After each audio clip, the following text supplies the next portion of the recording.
So Australians yet again won the World Cup title for the sixth time, and it's funny now that looks like they are winning every single Tuesday. But on a serious note, I'm very curious that why this team always hunch for success, especially in the ICC white ball formats. So has they really performed well in both white ball formats, or are they just well versed with the 50-over game? Well, there is little history behind this. Whatever we see in Australian cricket today, a bit of backdrop is there. So the year was 1949, and look at this paragraph now. It was taken from an essay by John Adlet in 1949, and this sounds more like a prophecy, I would say. This article focuses on the single-minded spirit and determination of the Australians without any illusions, any confusions. Yeah, and that's what they are doing. There was really interesting saying that if you want to check the unity of the country, check their cricket team. Why but? What is the reason behind this? The more I look around, I find this statement true. Well, look at the other cricket playing nations we have. The best example we have is India, where the playing techniques are different in different regions. We expect Yuvraj Singh to hit 6 sixes in 6 balls. But do you expect VVS Lakshman to do? Probably not. Both the players where they born and grew up, they follow different players. Lakshman was extremely good with his wrist strokes. You will find that Azharuddin was also good at playing cross-batted shots. And I believe that's what you see, you try to assimilate those things. And that's exactly what happened. What they saw in their respective states, they try to imbibe those. And it could be related to everything, from your batting techniques or bowling techniques to being mentally tough. And not only India, probably any country who take part in the global sport, they bring their best players from all over the country. And they're not only bringing the player, they're also bringing their cultures as well. And the team is embracing it, which is amazing. But somehow, in this case, Australians look different. And it is true, seems to be a distant mental difference among Australians. Perhaps it's not by a chance that Michael Clarke shared exactly a similar mindset to that of Ricky Ponting or Steve Waugh. In fact, it's highly likely that this mental trait is even more widespread than we realize. It's not just a coincidence from Ian Chappell to Allan Border, Steve Waugh to Ricky Ponting. It appears that this mentality is shared by each and every Australian. And this is true, their 50-over performances are just crazy numbers. Lost just one final in 96 against Sri Lanka and Pakistan.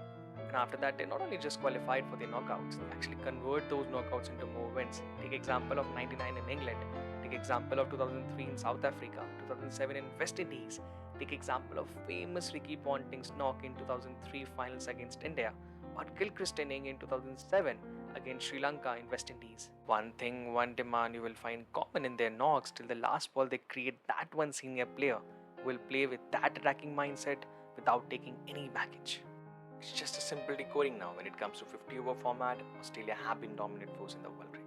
They won the ICC Cricket World Cup for a record 6 times now, and of course, no one could forget those 3 consecutive titles from 99 to 2007. Take example of game against South Africa and England in 99 semi-finals, or just take example of game against India in finals or in the league match in 2003, or the game against Sri Lanka and West Indies in 2007 finals. And it's definitely not just related to the structure of the Australian cricket circuit. It is much more than that, and they never get crumbled down under pressure. You know, the only learning which I got from the Cricket World Cup, no team is weak. Every team is there to win. Every team was there because they performed really well in the last 4 years. And there's a reason. It could be their qualifier games or anything, right? At the same point of a time, when it comes to Australian mindset, that creates the difference. Other teams and the Australian mindset. There's a reason behind I'm saying this. If you go and check Australian cricket record, in 50 overs, tremendous. And when it comes to T20, however, there's a doubt. Despite having some of the best T20 players in the world, they have failed to make a mark in this format. Look at this record now and speak for themselves. And the huge contrast from T20 format to 50-over format. Yes, they definitely won 2021 T20 tournament. That tournament, especially that edition, is again the new whole story. I'll tell you in another video about that particular UAE edition in 2021 T20 tournament. They reached the semi-finals in the ICC T20 World Cup in 2007, yes they did. And after that, all hustle, bustle and struggle. They won their first title in 2021. Take a recent example of T20 World Cup in Australia in 2022.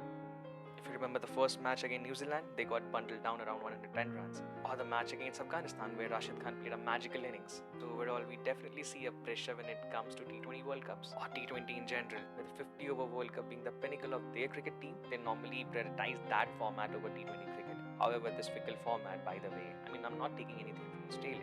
By the way, this fickle format has not been fair to other nations as well. India, who are considered one of the powerhouses of world cricket we know, have only managed to win one T20 World Cup in the last 16 years. This shows that T20 cricket is format where any team can win on their day, and which we saw, right? Take an example of Netherlands versus South Africa. I'm sure South Africa will win more matches than Netherlands if they play more with them. But here, in T20, you will find equal balance here as well. Talking about Australian mindset and Australian way of living and how they play cricket. I'm sure population also helped. A small country is just a population of 2.6 crore people, covering only 1.8% of India. This means that there's no additional pressure or burden for do magical or something. So there's no additional pressure or burden on team, as they have to formulate those strategies only based on tips from previous winners and their own experiences. So they don't have any burden to do anything extra. At last, we can actually formulate those things that whatever this team is not only playing to win the World Cups, they are there because they have to maintain that hard-earned reputation. That reputation which they got from Allan Border in 1987 and now just swiftly passed on to Pat Cummins in